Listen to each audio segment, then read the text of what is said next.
Lip fillers. Hello and welcome to another installment of Rosemary tells people what to do when it's really none of her business. Lately I've been getting a little overwhelmed with topics for my blog, for YouTube. I have loads of ideas running around in my head and I know that I could obviously do all of them, but I want to make sure that the topics that I do cover are ones that people want to know about. So when I was thinking about these topics, I put it to a Twitter poll, my new favourite thing to do. And I asked what people would like me to do on YouTube. And one of the topics that I asked them if they would like is, please stop getting lip fillers. So hello and welcome to episode 1 of Please Stop Getting Lip Fillers.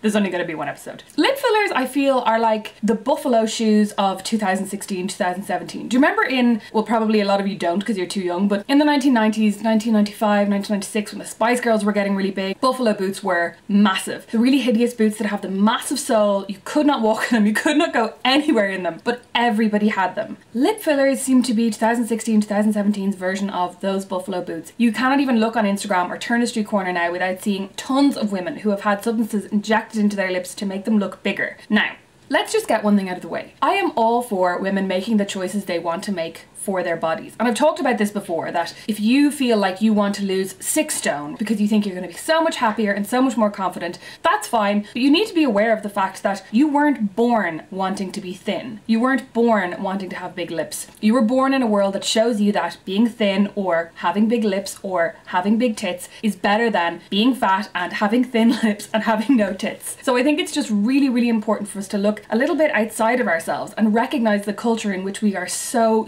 embedded. And honestly, I don't have a problem with your average Joan getting lip fillers. I just want to say that right now. What I do have a problem with are the Irish women and Irish, I guess, influencers, social media personalities, people who get lip fillers and don't realise that they actually do have a little bit of a responsibility to their audience. So the more you show people, especially young women, images of yourself looking like a Bratz doll, essentially, with bigger and bigger lips and face tuning your face into oblivion, the more these young women are going to think that this is normal. They think that this is what women do and should look like, and this is what they think that they should look like. And it's the stick with which they measure themselves and with which they beat themselves if they don't conform to those ideas of beauty. A couple of months ago, I put a post on my Facebook page where I was talking about ridiculous things that bloggers say. If you haven't read it already, I have a post on my blog about it, linked below, and it's all stuff that I've overheard bloggers saying about their jobs. Just kind of gas things like, I'm a blogger so I can only wear an outfit once. Not true. Anyway, so I was talking about this post and I mentioned on Facebook that I should add to it very young women who say things like, I've wanted lip fillers forever. And I didn't mean that there was anything wrong necessarily with getting lip fillers, but what I meant was that we're at a point now where 19, 20 and 21-year-old women feel like they have wanted lip fillers forever because ever since they were 10, 11, 12, 13, which is kind of the age you become aware of your looks and your value as a woman as being so incredibly tied to your looks and, you know, the outward impression that you give the world. From that age, they have essentially been taught and conditioned to think that they would be better and their lives would be easier and would be happier if they had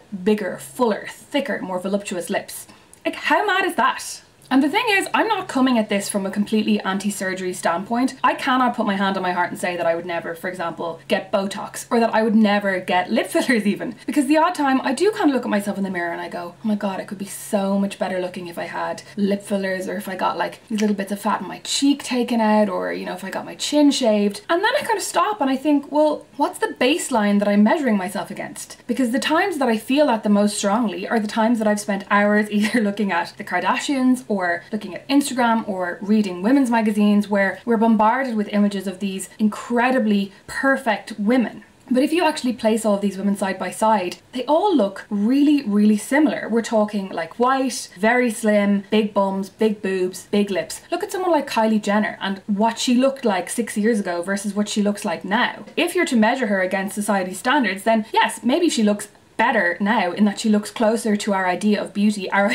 being dictated by her older sister Kim. It's just nuts. And it's nuts to me to think that a 20 or 21-year-old would look at somebody like Kylie Jenner and be like, oh wow, well, you know, if I got all the surgery I could be as beautiful and sexy and attractive and loved and adored as she is. And it's just not healthy to put that kind of emphasis on your looks as being such an incredible measure of your worth. Recently I was on Elaine on TV3 and we were talking about breast augmentation, and there was a woman who'd given an interview to the newspaper in which she had said that she had sold her car to pay for her boob job, and you know, that was all kind of being sensationalized, like, oh my god, can you believe she sold her car, which, like, grand, I sold my car to pay my taxes, which is the point that I made. You could argue that taxes are more worthwhile than boob jobs, but it just meant that I'd already spent my tax money, so actually it wasn't that great. But all of the women surveyed about their breast augmentation said that having that boob job made them feel much more confident. And it kind of made me stop and ask the question, well, if your confidence is so tied into your looks, is there something slightly missing there? Especially as women, so much emphasis and value is placed on our looks, and then when you get to a certain age, that starts to diminish. So, you know, like maybe when you get to your 40s or 50s, you start to lose the idea of yourself being a sexy and attractive woman, and you maybe stop seeing people eyeing you up on the street, which might be a blessed relief for some, but for others it makes them feel kind of invisible. And if you are a woman who has spent your whole life thinking of yourself in terms of your looks and valuing yourself in terms of your looks, what must that be like to suddenly turn a certain age and be like, if I don't have that anymore, what do I have?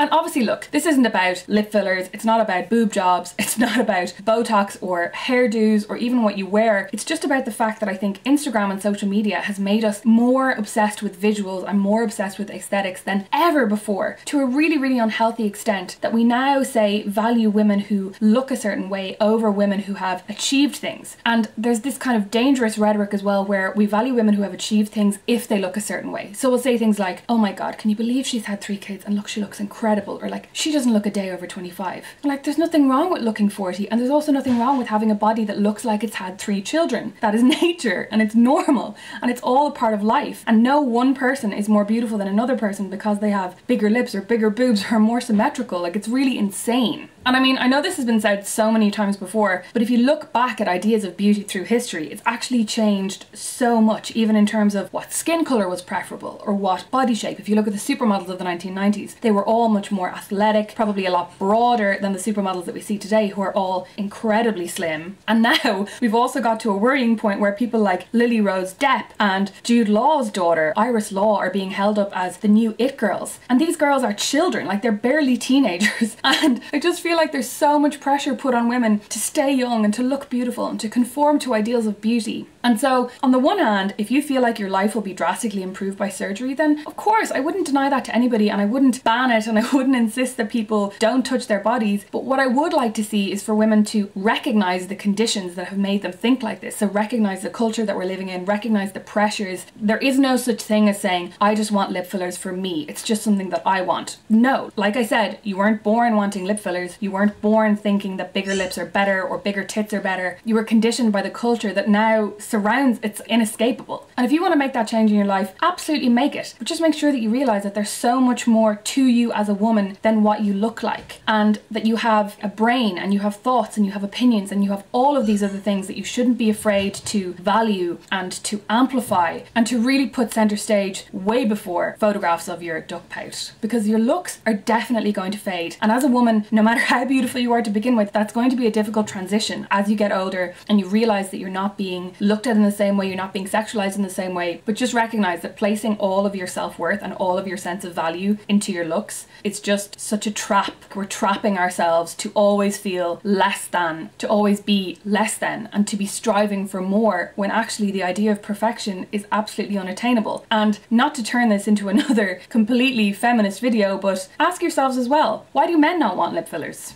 On that incredible question, I'm going to leave it there. I'm trying to make my videos a little bit shorter so I don't end up going on and on and on and on and on and on and on. I hope that I've succeeded. If you like this video, please give it a thumbs up, subscribe for more of the same, and a wide variety of video that I'm hoping to produce throughout this year. You can also check out all of my social media. I'm at Rosemary McCabe and my website is rosemarymccabe.com. Thank you for watching.